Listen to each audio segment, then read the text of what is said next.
In a short while, the fight is gonna commence in a while. But oh my goodness, Cluck, you beast! You did manage to take one down, but that's about all because Malikhoraa, he manages to make Himson his shield. It is not Himson, it is his shield at this point. And DRS definitely have the numbers advantage. Definitely do have the number advantage. It is Geek versus DRS, and DRS gets that final nail in the coffin. It is a single guy of the team at DRSxkiller YT, and I think that is a 1v4 situation. The boot camp side. At the same time, there is connections maybe happening at the Pinon area because they're in a 2-kill. And we did see, again, as we mentioned, a very early encounter, ladies and gentlemen. Just like that. I always say this, you blink and you miss it. Leo Esports is out of there. Care of a few weapons that we haven't seen for quite a while here, ladies and gentlemen. The QBZ 95 here from Mafiyaninja. I find this weapon very interesting. And of course, the Honey Badger. Not really the meta, but at the same time, it's not without a punch, right? It definitely does. Now, let's also mention here, Torix, how having an abundance of ammunition at the very start of a game actually comes into play, because a while ago we did see some players have very little to no reload available, especially if you don't have a shotgun at hand. Definitely, shotgun is the long gun at this point, and I'm talking about the DVS nonetheless. But yes, Sanhok is known for its complete match of like the ammunition and all the abundance of the loot. You can easily get any of your ammunition that you want. 130 bullets so far at the hand of Flags from the Udo lines in his AKM. Already on the other side, we are seeing the Team Falcons taking some aggression on towards the FaZe.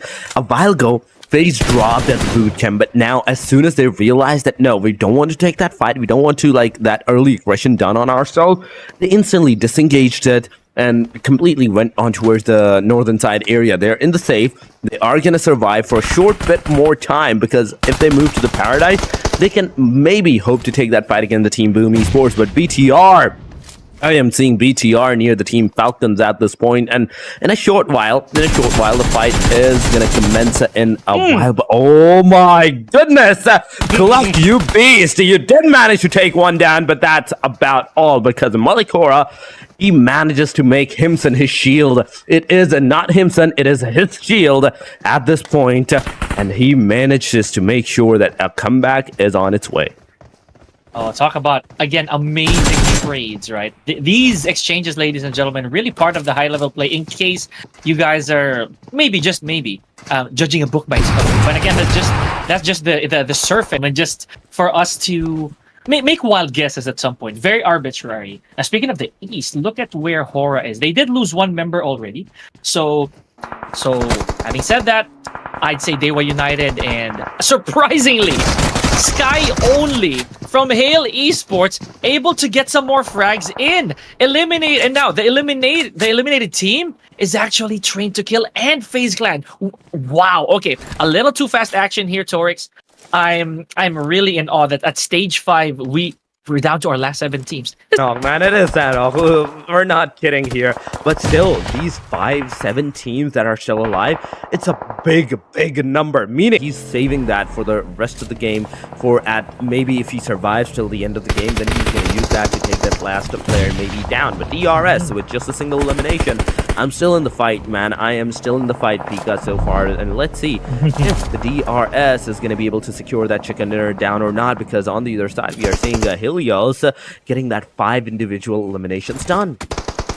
Yeah, who are not in this game anymore. One of which is Hale Esports, who did their best. You know, specifically Sky Only tried his best to push further to get more eliminations. But unfortunately, that's the end of the road.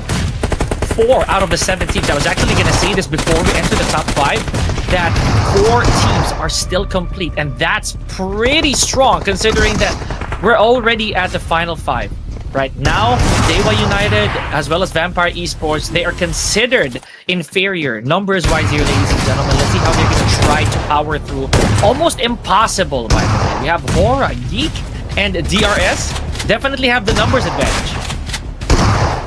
Definitely do have the number advantage. It is Geek versus DRS, and DRS gets that final nail in the coffin. It is single guy of the team at DRSxKiller YT, and I think that is a 1v4 confirmed by this person because he had the 4 eliminations all to himself. And I have seen Snorlax having that first elimination at the very start of the game. But Empire Esports on the other side against Team Horaa Esports right now, they're going to be faced against the action of a 1 versus 4 as well. So NZ639, what are you going to do at this point? What are you going to do? Because you have a single grenade, not any kind of feelings. I don't think he even has any kind of bandages. Okay, he has bandages. He's using them right now. The players are coming in. The DBS has given out his location, so he needs to move back. He needs to move further back towards his teammate, but staying together, it's also going to be a big, huge disadvantage because a single grenade at that time can possibly take you down.